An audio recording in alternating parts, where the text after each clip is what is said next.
We start this hour in Europe. US Secretary of State Marco Rubio is in the east of the continent for a two-day visit aimed at strengthening ties with Slovakia and Hungary.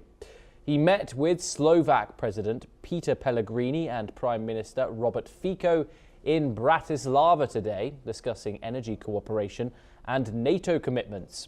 This marks the first visit by a US Secretary of State to Slovakia in 7 years. Rubio's trip follows his participation at the Munich Security Conference and comes ahead of his meeting with Hungarian Prime Minister Viktor Orbán on the 16th of this month. Both Slovakia and Hungary have faced criticism from the European Union over democratic backsliding and their ties with Moscow. Despite pressure from the EU, they have continued buying Russian energy. Rubio's visit also includes discussions on defense cooperation, NATO contributions, and Slovakia's new nuclear deal with the United States. The talks highlight the US's focus on maintaining strong relationships with Eastern European nations. Joining us now on this discussion is Alison Mutler, the former Associated Press Bureau Chief. She joins us live from Bucharest in Romania. Thank you so much, Alison, for talking to us here on the programme. Slovakia and Hungary, two very interesting countries in this day and age. The only two countries of the European Union that seem to have kind of kept stable ties with Moscow, if you can call it that, during Russia's occupation and war in Ukraine. What does this say about the United States' administration's attitudes when it comes to Europe, given the state of these conservative governments that are in power in both Slovakia, which Rubio visited today, and of course that visit to Hungary, which is upcoming tomorrow? Well, these two countries are both in Central Europe. They're not powerhouses. They're not the most important strategic countries in the region. For example, Poland is. Poland has played a huge role in the EU with the war with Russia, but Rubio is not visiting there. He's making a decision to visit these two countries, which are known basically for being more allied to Russia, very anti-EU and pro-MAGA, pro-Donald Trump. So this is purely a political visit. Orbán is facing re-election. He has a very serious challenger. The elections are in April. He may very well lose to somebody who is also conservative but much more pro the European Union, a younger, fresher figure. Fico, he presides over a country of 5.4 million. It has a good strategic location. It's in Central Europe, but it's hardly what you'd call a sort of economic or a political or military powerhouse.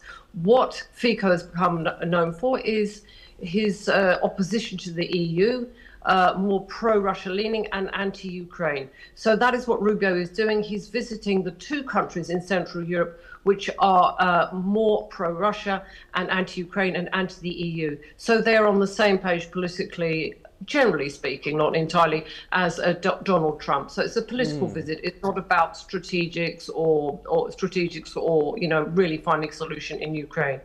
And Alison, what message is the United States trying to send to the rest of Europe with this visit? Let's just talk about Rubio's speech, of course. Of course, this follows a speech at the Munich Security Conference where Rubio spoke quite softly about Europe and positively towards the European continent. That transatlantic alliance is, of course, strongly contrasts with J.D. Vance's speech yesterday, which was pretty much the polar opposite. But what message is Rubio here trying to convey to the rest of the European continent with this visit? I think, Europe reeled for months after J.D. Vance's scolding last year at the Munich Security Conference. And Rubio, who is obviously the US's top diplomat, has come with a slightly more nuanced message. He's tried to reassure.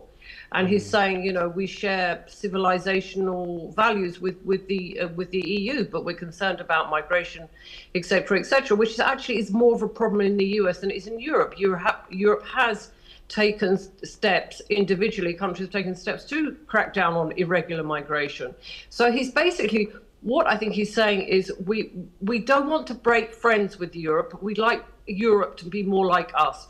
which is why us, as in Donald Trump's administration, which is why he is pointedly visiting the two disruptors, if you like, in the European Union. That's what he's doing. He's visiting the nations that are disrupting the European Union, and they're not anti-Trump. Europe is far more complex than that, but they are certainly not. They're not right-wing or even left-wing nationalists. And this, of course, comes after Donald Trump himself, as well as some of his strongest supporters, have signalled support for those far-right, some would say far-right, hard-right parties. Others would say in Europe, the likes of the AfD, the likes of the Reform Party, among others. How does the United States look at the European continent right now? And what does that say for the next 3 years when it comes to the upcoming elections coming up in the continent?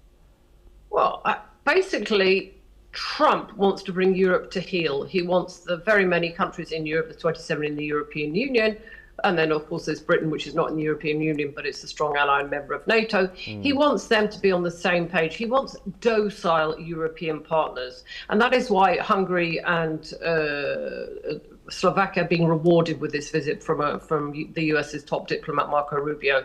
He wants a compliant Europe. He doesn't want a troublesome Europe. He would like, Donald Trump wants to do trade. Europe at the beginning has sought to accommodate Donald Trump, and by Europe I also mean NATO, not just the European Union, but it's also standing up for itself.